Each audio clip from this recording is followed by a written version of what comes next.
स्वागत है आपका हमारे YouTube चैनल में। दोस्तों जैसा कि आपको पता है कि हम स्पोकन सीरीज़ कंटिन्यू कर रहे हैं। दोस्तों हम बिना टाइम वेस्ट किए शुरू करते हैं आज का टॉपिक। जैसा कि आपको पता है कि अगर हमें पास्ट में बोलना हो कि हम कोई काम करने वाले थे, जैसा मैं खाना बनाने वाला था, है ना, मैं पानी पीने वाला था, हम जो है पत्र लिखने वाले थे, हम मस्ती करने वाले थे, पापा मुझे बस मारने ही वाले थे, तो कोई काम करने वाला था, इसके लिए हम क्या करते हैं, गोइंग टू का उपयोग करते हैं पास्ट में। रिमेंबर दिस कि ऑलरेडी हमने प्रेजेंट में इसका यूज़ पढ़ लिया है। अगर आपने प्रेजेंट में गोइंग टू नहीं पढ़ा है तो अभी जाइए, डिस्क्रिप्शन में लिंक दी हुई है, उस पर क्लिक कीजिए, आपको गोइंग टू का यूज़ प्रेजेंट में मिल जाएगा। आज हम पढ़ने वाले हैं पास्ट में कि पास्ट में कोई काम करने वाले थे, तो उसके बारे में हम जानकारी देंगे। तो चलिए दोस्तों समझते हैं हम लोग। जब भी हमें ऐसा बोलना हो कि हम कोई काम करने वाले थे या कोई काम करने वाला था, तब हम लगाते हैं गोइंग टू। लेकिन गोइंग टू के साथ साथ हमें लगाना पड़ेगा वॉज और वर। ध्यान रखना है, क्योंकि आपको पता है कि पास्ट में हम लोग क्या यूज़ करते हैं दोस्तों, वॉज वर लगाते हैं। ठीक है, तो चलिए देखते हैं। अब पहले हम समझ लेते हैं कि जब हम वॉज वर लगाएंगे गोइंग टू के साथ, तो वॉज कहाँ पर आएगा, वर कहाँ पर आएगा। ठीक है, अब देखिए दोस्तों, जैसे आपको पता है कि हमारे पास टू हेल्पिंग वर्ब्स है, one is was and second is were. ठीक है, ध्यान रखना है, इसको पढ़ना कैसे है, इसको वाज नहीं पढ़ना है, इसको वॉज पढ़ना है। क्या पढ़ना है, वॉज। बोल के देखिए मेरे साथ, वॉज। और इसको पढ़ना है वर, वेयर नहीं पढ़ना है। क्या पढ़ना है, वर। कई बच्चे ऐसे होते हैं जो बिगनर होते हैं, जो सीखते नहीं है, तो वो क्या है कि उनको थोड़ी सी प्रॉब्लम होती है बोलने में, तो इसको पढ़ना है वर। क्या पढ़ना है, वर, है ना। ज़्यादा अगर प्रोनाउंसिएशन अच्छा नहीं हो तो कोई इशू नहीं है, वो कोई मैटर ज़्यादा नहीं करता है, तो इसको हम वर पढ़ेंगे। तो वधु वाला वर कैसे याद करेंगे, वधु वाला वर, तो वर। ठीक है, अब देखिए हमारे पास दो हेल्पिंग वर्ब्स है, फर्स्ट है वॉज, सेकेंड है वर। तो वॉज का यूज़ हमें करना है जितने भी सिंगुलर सब्जेक्ट्स होते हैं, जैसे कि अब देखो यहाँ पर आई को भी हम सिंगुलर मानेंगे, आई, ही, शी, इट और कोई नेम। ठीक है, उसके अलावा हमारे पास है वर। अब वर का यूज हमें करना है वी, दे, यू के साथ। ठीक है, ये हमारा एक कंप्लीट चार्ट हो गया, ये बेसिक्स है, हमें पता होना जरूरी है। अब सीधा हम चलते हैं सेंटेंस बनाने के लिए। तो चलिए मैं इसको इरेज कर देता हूं। देखिए प्यारे बच्चों, अगर आपको कॉपी करना हो तो आप क्या करिए, वीडियो को पॉज कर दीजिए, पॉज करिए वीडियो को, और फिर क्या है, इसको पूरा कॉपी कर लीजिए। एक तरीका ये हुआ। दूसरा तरीका ये हुआ कि एक बार पूरा वीडियो देख लीजिए, फिर उसको सेकेंड टाइम चालू कीजिए, फिर उतारते चलिए। मतलब पहली बार आप समझिए, फिर सेकेंड टाइम देख के आप उसको कॉपी भी कर सकते हैं। चलिए मैं इसको इरेज कर देता हूं। अब हमको देखो, कई बार क्या होता है ना, हम एक सेंटेंस बोलते हैं, जैसे मैंने बोला कि मैं जो है कि कोई सा भी ले लेंगे, मैं अंग्रेजी बोलने वाला था या मैं अंग्रेजी सीखने वाला था। मैं अंग्रेजी सीखने वाला था, मैं अंग्रेजी सीखने वाला था। अब इस सेंटेंस को कैसे बनाएंगे दोस्तों, तो जैसे ही था आया तो दिमाग में क्या आना चाहिए, वॉज या वर। कोई काम करना था आया, वॉज या वर आ गया। अब चूंकि करना था, कोई हमने प्लान किया था, तो उसके लिए गोइंग टू का यूज करते हैं। तो देखिए हमने लगाया आई के साथ आ जाएगा वॉज। हमें पता है ना आई के साथ क्या आता है, वॉज आता है। तो आई वॉज गोइंग टू, अब सीखने को क्या बोलते हैं, लर्न। मैंने पहले भी बताया था, इसको लर्न नहीं बोलते हैं, learn. I was going to learn. अंग्रेजी को क्या बोलते हैं, English. I was going to learn English. तो प्यारे बच्चों, ये था कंप्लीटली एक सेंटेंस, ऐसा हम बोलते हैं। अगर हम इसके स्ट्रक्चर की बात करें तो सीधी सी बात है, हमें सबसे पहले सब्जेक्ट रखना है। सब्जेक्ट एज यूजुअल कुछ भी हो सकता है। Subject can be he, she, it और दे और anything subject can be there. Now we have to put here was were. हमें वॉज और वर में से कुछ लगाना है जो भी सब्जेक्ट के हिसाब से होगा। उसके बाद हमने यहाँ पे लगा दिया गोइंग टू, उसके बाद V1 and then object. This is the simple structure which we can use to speak sentence such kind of like going to in the past. तो this is very simple structure बनाना बहुत ही आसान होता है, आप आराम से स्ट्रक्चर बना सकते हो किसी का भी। ठीक है, तो हम एक बार फिर ट्राई करते हैं। वह खाना खाने वाला था, खाना खाने वाला था। हम कई बार बोलते हैं ना कि वह खाना खाने वाला था और हम पहुंच गए। ठीक है, तो वह को बोलेंगे ही, और ही के साथ क्या आ जाएगा, वॉज। He was. अब खाना खाने वाला था तो going to, he was going to, और टू के बाद हमेशा वर्ब का फर्स्ट फॉर्म आता है। He was going to eat food.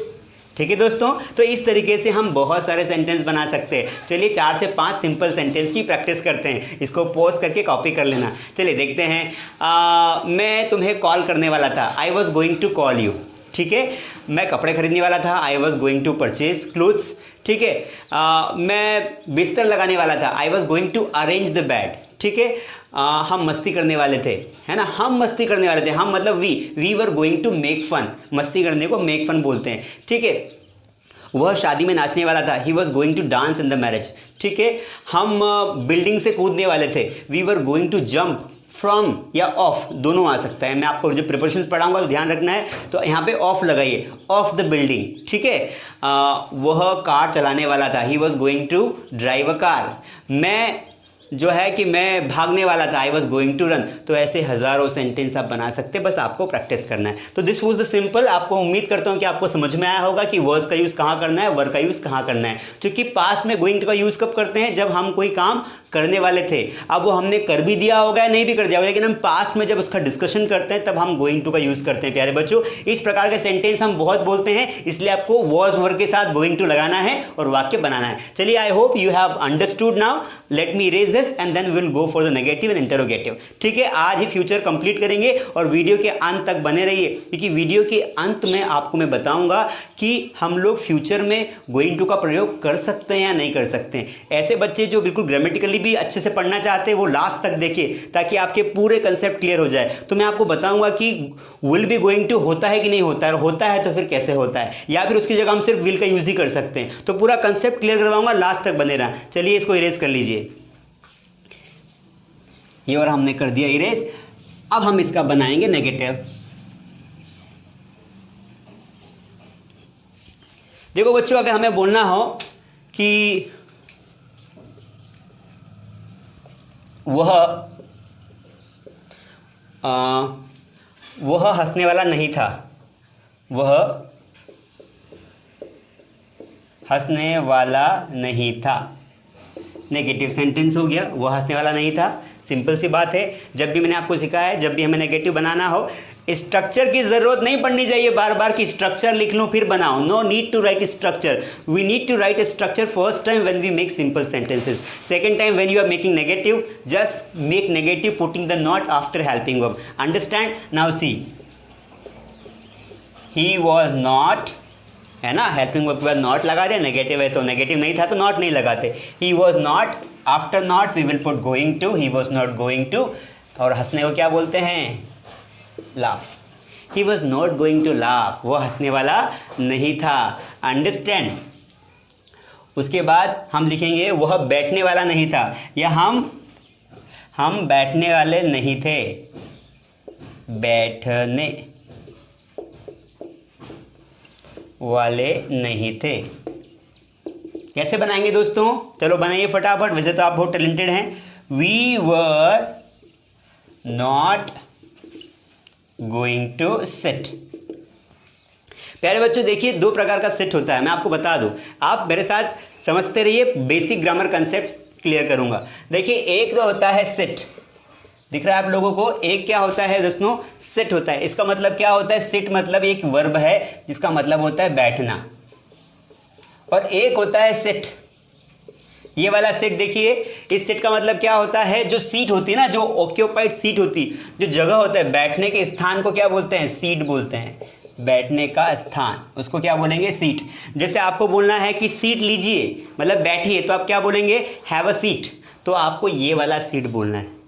ध्यान में आ रहा है? समझ में आ रहा है? जब आपको किसी को बोलना है कि सर प्लीज़ बैठिए ना, हैव अ सीट सर, और जब आपको बोलना है कि मैं कुर्सी पर बैठा हूँ, तो I am sitting on the chair. Understand? तो वो आपको ये वर्ब के रूप में इस्तेमाल करना है, ये नाउन के रूप में इस्तेमाल करना है। अंडरस्टैंड? दोनों का मतलब कुर्सी होता है, इसका मतलब जो बैठने की जगह होती है उसको बोलते हैं, इसका मतलब बैठने की प्रोसेस होती है, क्रिया होती है। इसका हम थर्ड फॉर्म बना सकते हैं, इसका नहीं बना सकते, मुश्किल होता है सेकंड फॉर्म थर्ड फॉर्म बनाना। ठीक है, तो ध्यान रखना इतना सा कंसेप्ट। चलिए मैं इसको इरेज कर देता हूँ। अब हम प्रैक्टिस करेंगे इंटरोगेटिव की।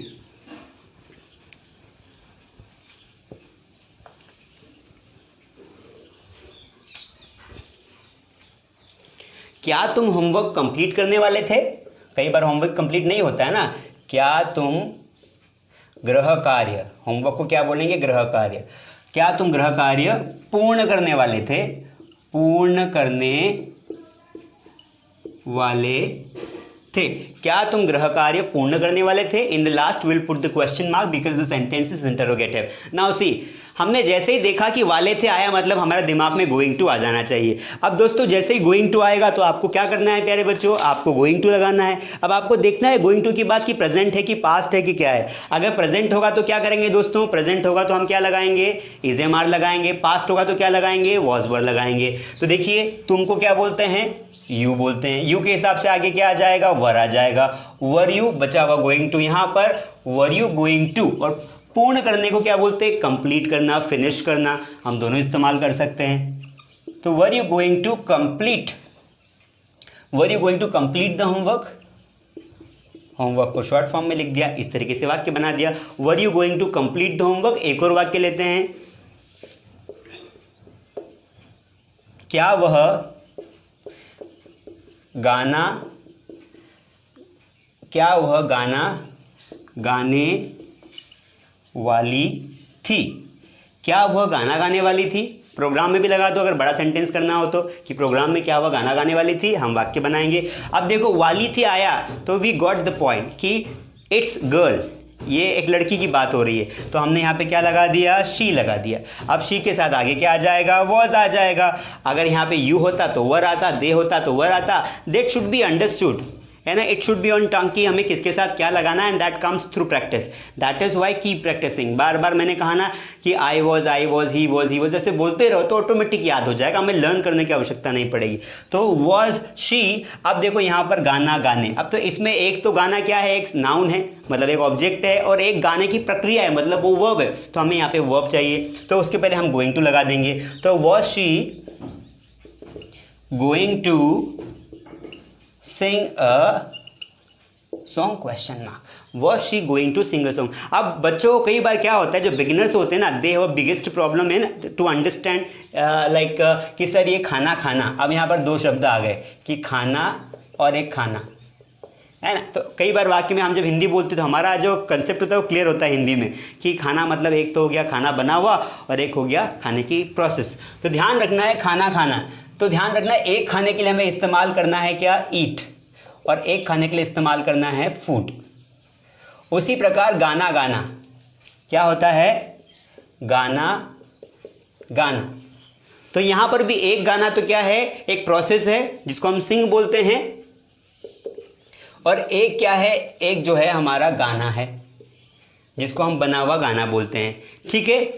तो क्या होता है जब हिंदी में बोलेंगे ना, तो हिंदी में मैं खाना खा रहा हूं, तो हिंदी में क्या होता है ना, नाउन पहले आती है, वर्ब बाद में आती है ना। क्योंकि मैं खाना खा रहा हूँ तो बना हुआ खाना पहले आ गया और खाने की प्रोसेस बाद में आ गई। लेकिन अंग्रेजी में क्या होता है कि उल्टा हो जाता है। जब when you make the sentence in English, तो वहाँ पर क्या होता है? वर्ब पहले आती है, ऑब्जेक्ट बाद में आता है। देखिए यहाँ पर, अब क्या वह गाना गाने वाली थी, तो गाना गाने, तो गाना ये नाउन हुआ, लेकिन ये गया लास्ट में और ये आ गया पहले। So that is why try to understand when you make the sentence Hindi to English, on that time you need to remember कि भैया पहले हमें लगाना है, इंग्लिश में क्या लगाना है? पहले वर्ब लगानी है और बाद में ऑब्जेक्ट, मतलब बाद में नाउन लगानी। आई होप समझ में आ रहा है। मैं फिर समझाता हूँ कि आपको क्या करना है प्यारे बच्चों। यू हैव टू, कि आपको क्या करना है कि आपको ध्यान रखना है हिंदी का जो सेंटेंस है उसमें वर्ब पहले आती, हिंदी के सेंटेंस में वर्ब ढूंढ के पहले लगाना है, और जो उसमें नाउन रहेगा, जो संज्ञा रहेगी, उसको आपको लास्ट में लिखना है। Understand? If you have any doubt then write down in the comment. कहीं भी डाउट हो, कोई प्रॉब्लम हो, कमेंट में लिखिए। मैं बिल्कुल बेसिक से पढ़ा रहा हूँ, मैं चाहूँ तो फर्राटेदार अंग्रेजी बोल सकता हूँ। I can speak English well, I don't have any problem to teach you, because मैंने CBSE के बच्चों को, ICSE के बच्चों को, कॉलेज के बच्चों को पढ़ाया है अंग्रेजी। आई don't have any problem. But मैं चाहता हूँ कि भारत का हर बच्चा जिसका बेसिक वीक है और उसको बहुत दिक्कत आती है अंग्रेजी सीखने में, इसलिए मैं बिल्कुल बेसिक से शुरुआत कर रहा हूँ, बेसिक से, ताकि आगे जाके अगर आपका बेसिक अच्छा हो जाएगा तो एडवांस और बोलने की प्रैक्टिस आप खुद कर लेंगे, माहौल मिलेगा, आप ऑटोमेटिकली बोलने लगेंगे। But that's why before that we have to talk about basic. That is why we are working on basic. हम कुछ क्लासेस में बेसिक की बात करेंगे, फिर आपके टेंसेस स्टार्ट कर देंगे। ठीक है, चलिए ये कॉपी कर लीजिए प्यारे बच्चों। इसके बाद हम चाहें तो इंटरोगेटिव नेगेटिव भी बना सकते हैं। ये मैंने कर दिया इसको erase.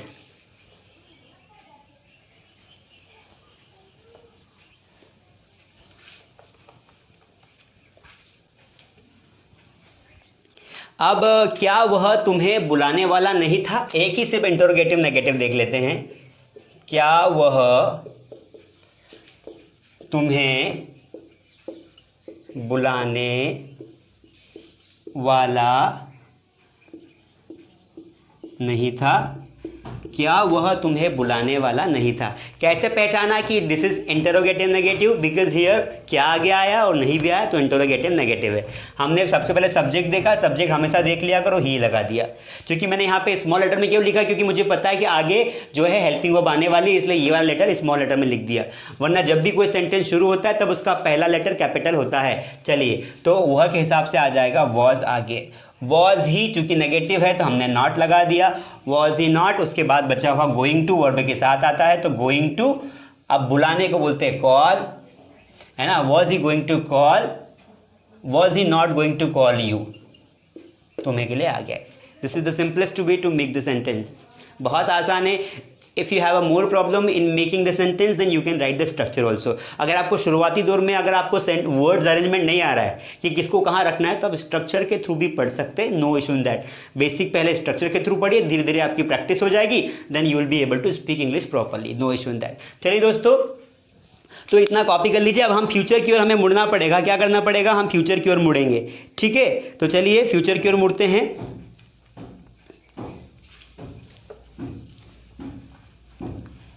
I hope you are getting my point, what I am making you understand. Now listen to me carefully better. अब now gradually I will start speaking in English. अभी तक मैंने 6 से 7 क्लासेस कर ली है और मैं बिल्कुल शुद्ध हिंदी में पढ़ा रहा था। अब बोर्ड की क्वालिटी भी इंप्रूव हो गई है, हमने लाइट की प्रॉपर व्यवस्था कर ली है। दैट इज़ वाई अब थोड़ा सा लेवल बढ़ा के चलेंगे। तो बीच बीच में मैं थोड़ा सा अंग्रेजी वाले सेंटेंस बोलूँगा, तो आपको घबराने की आवश्यकता नहीं है, क्योंकि आपको उनको ध्यान सुनना है और कॉपी करने की कोशिश करनी है एंड समझने की कोशिश करना है कि सर क्या बोलने की कोशिश कर रहे हैं। That is why don't be afraid, okay? I'll keep speaking English in the between of the class, okay? Now let's talk about future. अब देखिए, वैसे तो going to का फ्यूचर बनता नहीं है, मैं आपको बता दूं, आपको वेरी क्लियर बता दूं कि वैसे तो बनता नहीं, क्योंकि बनने में, क्योंकि उसका जो देखो, हम जब सेंटेंस बोलते हैं तो उसका मैसेज समझ में आना चाहिए। कोई भी वाक्य जो ऐसा है जो बोला गया लेकिन उसका मैसेज अंडरस्टूड नहीं है, क्या नहीं है, अंडरस्टूड नहीं है, तो वो कंफ्यूजन क्रिएट कर देता है। मैंने आपको कोई वाक्य बोला और आपको बहुत दिक्कत आ गई, आपको समझ में नहीं आया कि मैंने क्या बोला, तो उसका कोई मतलब नहीं है ना। दैट इज़ वाई मैं आपको बना के दिखा देता हूँ, बट फ्यूचर में जो है विल बी के साथ गोइंग टू नहीं लगाया जा सकता, क्योंकि मैसेज गलत हो जाएगा। देखिए, मान लो हमने कोशिश करके बनाने की कोशिश भी की, जैसे कि कोई काम करने वाला होगा, इसका उपयोग कब करेंगे फ्यूचर में गोइंग टू का? कोई काम करने वाला होगा, ठीक है, कोई काम करने वाला होगा। जैसे एक वाक्य आया कि वह तुम्हें बुलाने वाला होगा, वह तुम्हें बुलाने वाला होगा, बुलाने वाला होगा, वह तुम्हें बुलाने वाला होगा। देखिए बच्चों, बहुत ही सिंपल सेंटेंस है, कोई इशू नहीं है। आप चाहे तो इसको लिख भी सकते हैं कि वह तुम्हें बुलाने वाला होगा। लेकिन देखो क्या होगा ना, कि मैंने इसको बनाया ही और फ्यूचर के लिए लगा दिया विल बी, क्योंकि फ्यूचर में हम लगाते हैं विल बी। इसकी हेल्पिंग वर्ब क्या होती है? गोइंग टू के साथ विल बी होती है। और चूंकि विल बी का प्रयोग हम सबके साथ करेंगे, सारे सब्जेक्ट के साथ, क्योंकि विल बी हमारे पास एक ही हेल्पिंग वर्ब है। तो he will be going to call you, he will be going to call you. अब सेंटेंस आपको नहीं लगता कि इट्स लुकिंग कंफ्यूजिंग? वह तुम्हें बुलाने वाला होगा, क्या हम इसको ऐसा नहीं बोल सकते कि वह तुम्हें बुलाएगा? ऑब्वियसली मतलब क्या निकलेगा ना, वह तुम्हें बुलाएगा। तो मैं यहां पर ऐसा भी तो बोल सकता हूं, चाहूं तो I can use this sentence कि ही विल कॉल यू। इसका मतलब क्या हुआ? वह तुम्हें बुलाएगा, और यहाँ पर वह तुम्हें बुलाने वाला होगा, तो थोड़ा सा मिस इंटरप्रेट होता है। दैट इज़ वाई हम ज़्यादा गोइंग टू का यूज़ फ्यूचर में नहीं करते हैं। आपको पूरा कंसेप्ट क्लियर करने के लिए मैं आपको पूरा समझाता हूँ, बिल्कुल ध्यान से देखिए दोस्तों। इसको पूरा इरेज कर देते हैं, फिर आपको समझाता हूँ कि गोइंग टू और विल का कैसे इस्तेमाल करते हैं। ये मैंने इरेज कर दिया। अब देखिए बच्चों, मैंने एक तरफ क्या लिखा, मैं एक तरफ लिखूंगा आपका फ्यूचर और एक तरफ लिखूंगा आपका गोइंग टू का जो प्रेजेंट वाला यूज़ होता है वो लिखूंगा, तो दोनों में डिफरेंस आपको समझ में आ जाएगा। देखिए मैंने यहाँ पर लिख दिया फ्यूचर, थोड़ा सा ध्यान से अंडरस्टैंड कीजिए ताकि आपको क्लियर हो जाए कि आपको गोइंग टू कहाँ लगाना है। और मैंने यहाँ पर लिख दिया गोइंग टू। तो मुझे क्या करना है, मुझे बताना है फ्यूचर। अब देखो फ्यूचर में जब हम बोलते हैं ना तो हम फ्यूचर की बात करें, मतलब मैं क्या करूँगा कि फ्यूचर वाले गोइंग टू की जगह पर, मतलब फ्यूचर में जो विल बी आता है उसकी जगह पर मैं सिर्फ विल का इस्तेमाल करूँगा। थोड़ा सा टेक्निकल है, टर्म समझने की कोशिश करना। अगर समझ में नहीं आता है तो कोई इशू नहीं है, नो टेंशन, क्योंकि ये एक एक्स्ट्रा पार्ट है जो मैं आपको पढ़ा रहा हूँ। अब जैसे एक वाक्य मैंने बोला कि मैं तुम्हें कॉल करूँगा, तो यहाँ पर मैं कैसा लिखूँगा, I am going to call you, मैं तुम्हें कॉल करने वाला हूँ। ये भी फ्यूचर की बात कर रहा हूँ। तो मैंने यहाँ पे लिखा कि मैं तुम्हें कॉल करने वाला हूँ, I will be going to call you, मैं तुम्हें कॉल करने वाला हूँ। ठीक है, मैंने क्या लिखा, मैं तुम्हें कॉल करने वाला हूँ। अब क्या करूँगा, तो ये थोड़ा सा मैं तुम्हें कॉल करने वाला हूँगा, तो इसमें क्या है, पॉसिबिलिटी बहुत कम लग रही है। अल्टीमेटली मैं कहने वाला क्या हूँ कि मैं तुम्हें कॉल करूँगा ना। इस सेंटेंस का मतलब क्या निकल रहा है उलझा के, मैं तुम्हें कॉल करने वाला हूँगा। तो ये थोड़ा सा ऑकवर्ड लग रहा है, मैसेज अंडरस्टूड नहीं। इसके बजाय मैं क्या बोलना पसंद करूँगा, आई विल कॉल यू, मैं तुम्हें कॉल करूंगा। तो चूंकि क्या होता है ना, ये पॉसिबिलिटी शो करता है, मतलब जब भी आप विल बी के साथ गोइंग टू लगाओगे तो ये क्या करेगा, पॉसिबिलिटी को शो करेगा, पॉसिबिलिटी को शो करेगा कि कोई काम करने वाले हैं, वो भी बहुत लेस पॉसिबिलिटी। कौन सी पॉसिबिलिटी, लेस पॉसिबिलिटी, इसलिए इसका इस्तेमाल नहीं करना चाहिए। और यहाँ पर जो गोइंग टू के, अगर आप सीधा गोइंग टू की जगह विल लगा दोगे कि आप वो काम करोगे फ्यूचर में, तो ये क्या करेगा ना, प्रॉमिस को शो करेगा कि हाँ भाई आप वो काम करोगे, पक्का करोगे, मैं तुम्हें कॉल करूँगा, मतलब आप काम करोगे। सो दैट इज़ वाई आपको क्या करना पड़ता है कि इसकी जगह आपको ये लगाना होता है, ये लगाना होता है कि आप फ्यूचर में विल बी गोइंग टू मत करिए। समझ में आ रहा है, फ्यूचर में विल बी गोइंग टू मत करिए, आप फ्यूचर में क्या कर दीजिए, I will call you, I will talk to you, I will miss you, क्योंकि टेंस में हम पढ़ने वाले हैं इसका यूज़, है ना, इसका यूज टेंस में पढ़ने वाले हैं। तो फ्यूचर में गोइंग टू की जगह पर आपको विल बी गोइंग टू की जगह पर आपको सीधा विल लगाना है और वर्ब के फर्स्ट फॉर्म लगाना है। This was the complete sense which I wanted to tell you. मैं आपको यही समझाने वाला था कि आपको क्या करना है बच्चों, आपको फ्यूचर में विल बी के साथ मत बनाइए, प्रैक्टिस ही मत करिए, गलत हो जाएगा। उससे अच्छा ये कि फ्यूचर सिंपल बना लीजिए, उसका मतलब भी यही हुआ कि आप फ्यूचर में कोई काम करेंगे। अब एक और बात, आप यहाँ पर देख रहे होंगे बच्चों कि यहाँ पर मैंने आई विल लिखा, क्या लिखा हुआ है, आई विल लिखा हुआ है। अब इसको शॉर्ट फॉर्म में आजकल आइल बोला जाता है, क्या बोला जाता है, आइल। मैं अगर इसको शॉर्ट फॉर्म में लिखूँ तो कैसे लिखूंगा, आइल कॉल यू, मतलब आई विल को क्या लिखा जा रहा है, मैं यहाँ पे इरेज कर देता हूँ ताकि आपको पूरा क्लियर हो जाएगा कि आइल को लिखा जा रहा है, आई विल को लिखा जा रहा है आइल। तो मैंने यहाँ पे पूरा वाक्य लिखा आई विल और इसको कर दिया आइल, एक एपोस्ट्रोफे लगाया, मैंने आपको बताया था एपोस्ट्रोफेस का नाम है, और यहाँ पर डबल एल लगा दिया, मतलब हम वी और आई को पूरा ओमिट कर गए, पूरा क्लियर कर गए। ठीक है, तो इसको पढ़ने में भी डिफरेंस आएगा। आपको इसको पढ़ना है तो आपको आइल पढ़ना पड़ेगा, वो ना पेट्रोल वाला आइल होता है, जब गाड़ी नहीं चलती तो आइल लगाते हैं ना उसको, तो वो सेम आइल की बात कर रहे हैं। ठीक है, तो इसको क्या बोलेंगे, I'll. I will call you, I will talk to you tomorrow, I will miss you. तो यहाँ पे आई विल भी, ये भी बोलना सही है, no issue in that. When you are learning English at a first stage, you can say I will call you, I will talk to you, I'll miss you, I'll purchase this, I will do this, I will do this। लेकिन अगर आपकी fluency आ गई, अगर आपको fluency पर काम करना है, धीरे धीरे अच्छी अंग्रेजी बोलनी है, तो उस समय थोड़ा सा आपको सुधार करना पड़ता है अपने स्टैंडर्ड में। आई अंडरस्टैंड कि there can be many people who know the basic. आप में से बहुत सारे ऐसे होंगे जो इनको बेसिक पता होगा बच्चों, तो जिनको बेसिक पता है, बीच बीच में जो मैं पढ़ाता हूँ ऐसी चीज़ें, उन पर ध्यान दें और उन पर प्रैक्टिस करें। तो यहाँ पर आप क्या बोल सकते हैं प्यारे बच्चों, आइल बोल सकते हैं, I will call you, I will talk to you. तो this was the complete sense, I hope you understand. मैंने जो आपको पढ़ाया आपको समझ में आया होगा। आप वीडियो को पॉज करके कॉपी भी कर सकते हैं, आप वीडियो को पॉज करके क्या कर सकते हैं, आप कॉपी भी कर सकते हैं, आप समझ सकते हैं। इसके बावजूद अगर आपको समझ में नहीं आया हो जो मैंने कहा, तो आप मुझे कमेंट में लिखें कि सर ये लेक्चर फिर से रिपीट कर दीजिए, हमें क्लियर करवाना है, तो मैं ये लेक्चर रिपीट कर दूंगा, इसमें कोई इशू नहीं है। बस मेरा उद्देश्य है कि आपको समझ में आना चाहिए। चलिए, आई एम इरेजिंग। वैसे इरेज करने की आवश्यकता नहीं, क्योंकि आज का हमारा टॉपिक खत्म हो गया है। तो this was the complete sense. मैं थोड़ा सा रिव्यू ले लेता हूँ कि मैंने क्या क्या पढ़ाया। हमने लास्ट क्लास में देखा था, पिछली क्लास में देखा था प्रेजेंट में is am are plus going to का यूज़ कैसे करते हैं। आज हमने देखा कि पास्ट में जो है was were plus going to का उपयोग कैसे करते हैं, उसको कैसे बोलते हैं। आपको 100 सेंटेंस बनाना है। यू टेक 1 सेंटेंस, उसको 4 बनाइए और बोलने की प्रैक्टिस करिए। कैसे बनाना है? जैसे कि मैं लिखने वाला था, I was going to write, I was not going to write, was I going to write, was I not going to write. आप चाहें तो एक WH वर्ड भी इस्तेमाल कीजिए। Why I was going to write, why was I going to write, ये होगा। ध्यान रखना है WH के बाद हेल्पिंग वर्ब लगानी है, उसके बाद सब्जेक्ट लगाना है। थोड़ा सा स्ट्रक्चर का ध्यान रखिए, ठीक है। हमने फ्यूचर में आज पढ़ा कि फ्यूचर में हम लोग will be plus going to की बजाय सीधा फ्यूचर सिंपल बना लेंगे तो भी मैसेज अंडरस्टूड हो जाएगा। तो प्यारे बच्चों, this was my complete class. Hope you enjoyed the class.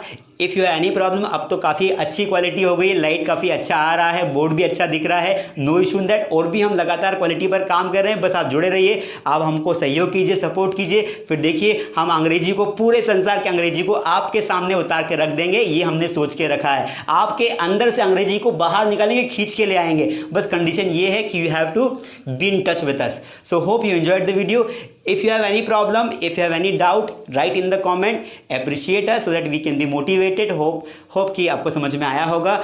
If you are new, नए हैं, सब्सक्राइब करिए, लाइक करिए और उन सब लोगों को लिंक भेजिए। व्हाट्सअप है ना, यूट्यूब पर लिंक आती है ना, वहाँ से जैसे ऐसा एक राइट टर्न आता है, उस पर क्लिक कीजिए और जिनको भी नीड है उनको आप भेजिए और उनको बोलिए कि ये बेस्ट वे है अंग्रेजी सीखने का। बिल्कुल बेसिक से सर पढ़ा रहे हैं, आप लोग भी देखिए। वीडियो के लास्ट में हमेशा की तरह कुछ एक्सरसाइज है, आप उस वोकैबुलरी को लर्न कीजिए, प्रैक्टिस कीजिए और अपनी इंग्लिश नॉलेज को एनहांस कीजिए। आपने इतना समय दिया, इसके लिए बहुत बहुत धन्यवाद। Thank you so much.